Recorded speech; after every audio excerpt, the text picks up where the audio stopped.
policy-wise speaking. If you look at a country like China, before 1976, we all know Mao Zedong, Chairman Mao Zedong of Communist Party of China. He had a revolution which was called a cultural revolution. And in it had a lot of socialism in it.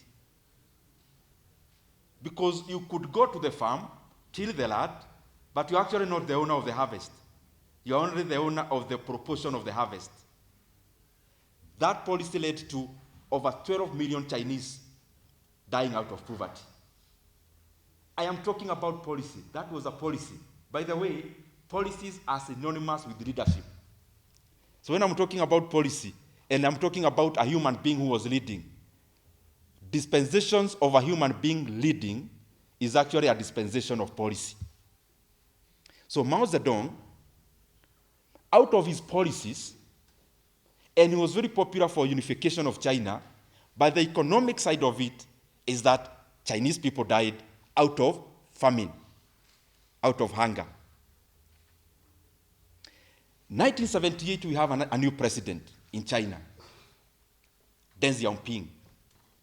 He comes up with a policy of opening up, shy of saying we are venturing into capitalism, of course with Chinese characteristics.